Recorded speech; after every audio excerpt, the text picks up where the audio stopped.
How dare you to touch my bed? నా వస్తువు దేన్ని ముట్టుకోవద్దు. వెళ్ళు, ఇక్కడి నుంచి వెళ్ళిపో. ఉదయం లేవగానే నీ మొహం చూడాలనుకోవట్లేదు. అవుట్. పిల్లల్లా ఆలోచిస్తారు, అన్ని పిల్ల చేష్టలే చేస్తారు. ఒకే విషయాన్ని ఎన్నిసార్లు చెప్పాలి నేను మీకు? గోడల మీద రాసిపెట్టినా ఈ ఇల్లు నాది, ఈ గది నాది, ఇక్కడ ఉన్న ప్రతి వస్తువు నాది, అందుకని ఈ బెడ్ మీద నేనే పడుకుంటాను. ఇది అభి గది కాబట్టి అభి ఇక్కడే పడుకుంటాడు. తను ఇక్కడ పడుకోలేదంటే మన ఎక్కడికి వెళ్తాడు? That's none of my business. ఈ ఇంట్లో ఏదో ఒక మూల చూసుకొని అక్కడే పడుకోమను. కాకపోతే మర్చిపోకుండా టైంకి పడుకుంటే చాలు. రేపు ఉదయం ఆయనకి చాలా పనులున్నాయి. రేపు ఉదయం నాకు ఎలాంటి సాకులు చెప్పకూడదు. నేను లేట్గా పడుకున్నాను, అందుకే లేట్గా లేచానని. నేను ఇక్కడే పడుకుంటాను, నువ్వేం చేసుకుంటావు చేసుకో. తను నీ కాబోయే భర్తున్నారు కదా, ఈయన నీ కడుపులో ఉన్న బిడ్డకి తండ్రి కాబోతున్నారు కదా, రైట్? తను కానీ ఆయన ఇంకా పెద్దవ్వలేదు. త్వరగా ఆయన ఇక్కడి నుంచి తీసుకెళ్ళు, లేకపోతే మీ ఇద్దరికి పనిష్మెంట్ ఇవ్వాల్సి వస్తుంది. అభి నిజమే చెప్తున్నాడు, తను ఇక్కడ పడుకుంటాడు. Fine then. నా మనసు మరీ అంత బండరాయి కాదు తను. మీరింతగా ఇన్సిస్ట్ చేస్తుంటే నేను కాదని ఎలా అనగలను? అందుకని ఈ గదిలోనే ఏదో ఒక మూలలో ఆయన పడుకోవచ్చు.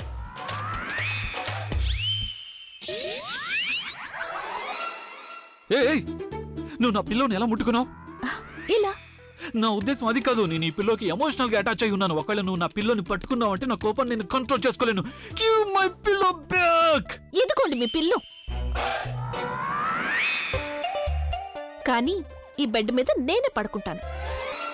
కానీ ఈ బెడ్ నాది కాబట్టి ఇక్కడ నేనే పడుకుంటాను. తను నువ్వు ఇతన్ని పెళ్లి చేసుకోవాలనుకుంటున్నావా?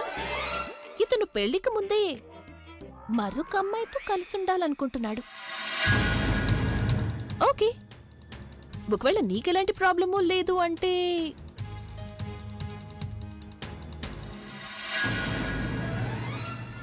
నువ్వు తన మాటల్ని పట్టించుకోవద్దు. తను నేను డైవర్ట్ చేయాలని చూస్తాను.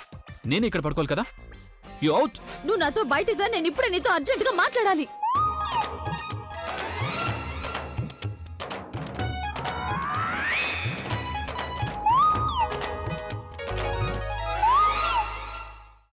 అమ్మా, అలాంటి వాళ్ళది నిజమైన ప్రేమ కాదు, అది వ్యామోహం. ఎగ్జాక్ట్లీ చిన్నత్త. నిజంగా ప్రేమించుకున్న వాళ్ళు అలా చేయరు. ఎంత మనసు విరిగిపోతే కన్న కూతుర్ని పట్టుకొని మా దృష్టిలో చచ్చిపోయా ఉంటుందా తల్లి? అది సరే అమ్మా, తన కూతురుతో తన మాట అనేటప్పుడు ఆమె మాటల్లో వ్యథ, కళ్ళల్లో బాధ గమనించావమ్మా?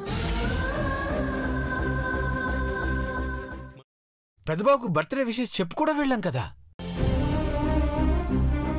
ఊరికే ఎలా కాలిపోతుంది? మంట పెడితేనో పడితేనో తగలబడుతుంది.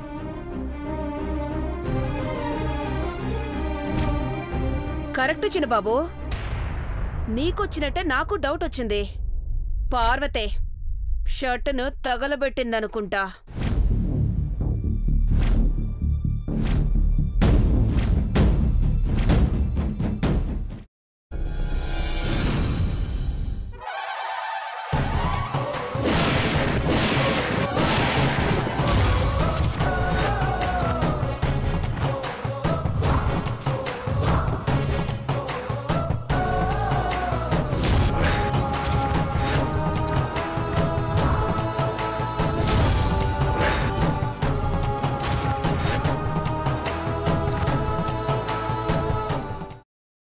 తర్వాత పొట్టు తీసేసి చాప్ చేసి పక్కన పెట్టుకోవాలి.